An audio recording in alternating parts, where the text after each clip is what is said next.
There was a company in India that ruled over many countries of the world. This company also had an army and intelligence unit of millions of soldiers. They also possessed the right to collect taxes. Established on the 31st of December 1600, the company is credited with establishing metropolitan cities like Mumbai, Chennai and Kolkata. The name of this giant company was East India Company. Intelligence Studio. Do subscribe and like the video.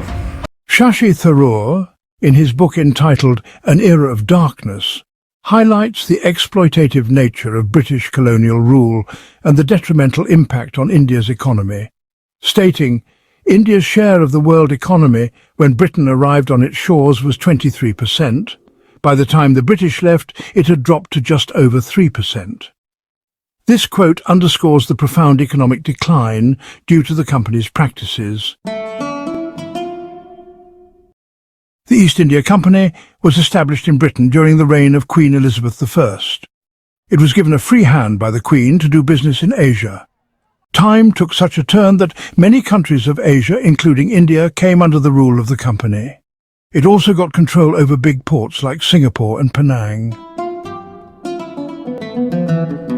The British East India Company, at its peak, controlled half of the world's trade, dealing in commodities like cotton, silk, indigo dye, sugar, tea and opium. Its monopoly on these goods was significant enough to shape global trade patterns during the mid-17th and early 18th centuries. The company's governance was marked by corruption and mismanagement, contributing to events like the Bengal famine and the Indian Rebellion of 1857, after which the British government dissolved its administrative powers. A writer named Nick Robbins wrote a book on the East India Company. He was quoted as saying in a BBC report that the company got permission to form its own army from the beginning. In India, the company had an army of more than 2.5 million soldiers. The East India Company at that time tried to please the kings and rulers of different states. It was everyone's dream then to work in it, but it was not easy. One needed a long-drawn recommendation to get a job in the East India Company. People used to get jobs in this company only on the recommendation of a director of the company. The London headquarters of the East India Company was considered to be very lavish in its time. It was located in the Leadenhall area of London.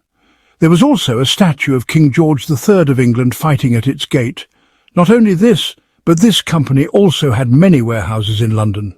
The company also arranged for the stay of its employees. Many of the employees lived in the office compound in London. However, those who misused the company's facilities were also punished severely. The employees of the East India Company could take part in its share trading.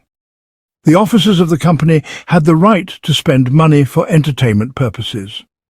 Then came a time when the people of the company were accused of corruption and poor management. In the year 1764, the people of the company were banned from accepting gifts worth more than a certain amount. Then, in the year 1857, after the Sepoy Mutiny, the condition of the company started deteriorating. And in the year 1874, the British closed it completely. And do subscribe to the channel.